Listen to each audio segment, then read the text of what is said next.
Dead Stars by Paz Marquez Benitez. A reading by Teacher Karen. Through the open window, the air steeped outdoors passed into his room, quietly enveloping him, stealing into his every thought. Esperanza, Julia, the sorry mess he had made of life, the years to come even now beginning to weigh down, to crush. They lost concreteness, diffused into a formless melancholy.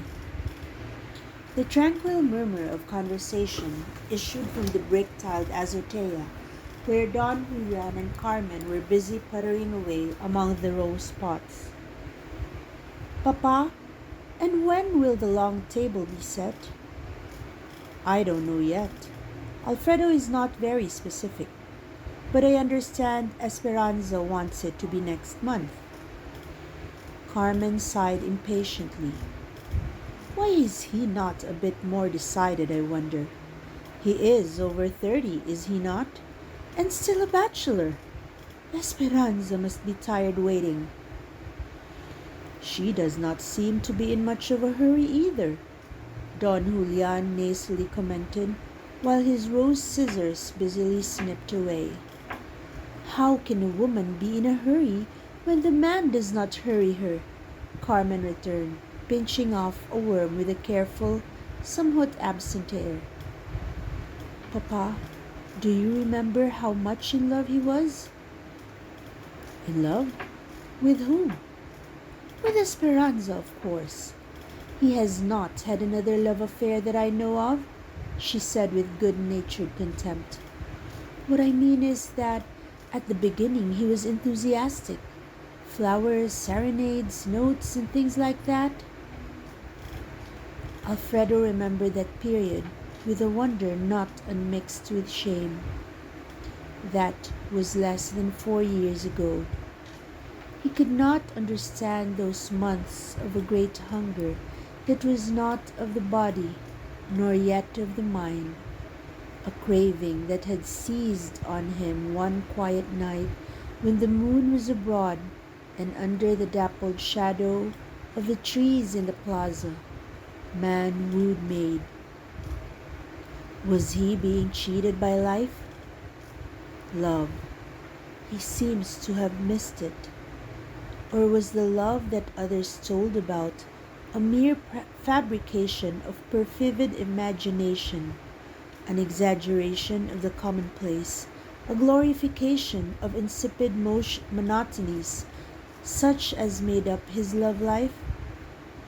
Was love a combination of circumstances, a sheer native capacity of soul? In those days, love was, for him, still the eternal puzzle.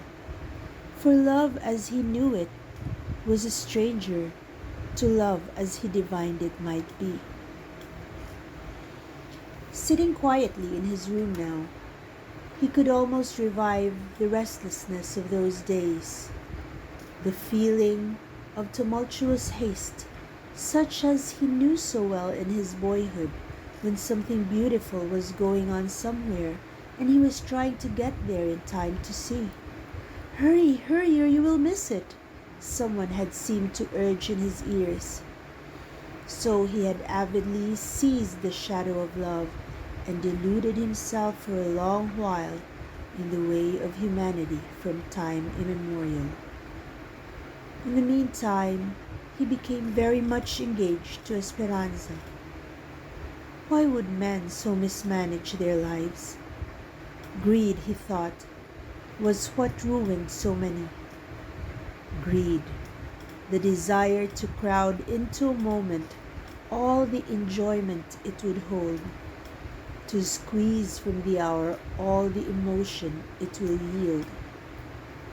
Men commit themselves when but half meaning to do so, sacrificing possible future fullness of ecstasy to the craving for immediate excitement. Greed, mortgaging the future, forcing the hand of time or of fate. "What do you think happened?" asked Carmen, pursuing her thought. I suppose long engaged people are like that. Warm now, cool tomorrow. I think they are often cooler than warm. The very fact that an engagement has been allowed to prolong itself argues a certain placidity of temperament or of affection on the part of either or both. Don Julian loved to philosophize. He was talking now with an evident relish in words, his resonant, very nasal voice toned down to monologue pitch. That face you were speaking of is natural enough for a beginning. Besides, that, as I see it, was Alfredo's last race with escaping youth. Carmen laughed aloud at the thought of her brother's perfect physical repose, almost indolence, disturbed in the role suggested by her father's figurative language. A last spurt of hot blood, finished the old man. Few certainly would credit Alfredo Salazar with hot blood. Even his friends had amusedly diagnosed his blood as cool and thin, citing incontrovertible evidence. Tall and slender, he moved with an indolent ease that verged on grace. Under straight recalcitrant hair, a thin face with a satisfying breadth of forehead, slow dreamer's eyes, and astonishing freshness of lips. Indeed, Alfredo Salazar's appearance betokened little of exuberant masculinity, rather a poet with wayward humor, a fastidious artist with keen, clear brain. He rose quietly, went out of the house. He lingered a moment on the stone steps, then went down the path shaded by immature acacias, through the little tarred gate which he left swinging back and forth, now opening, now closing. On the gravel road bordered along the farther side of the Madre de Cacao hedge in tardy lavender bloom. The gravel road narrowed as it slanted up to the house on the hill, whose wide open porches he could glimpse through the heat-shriveled tamarinds in the Martinez yard.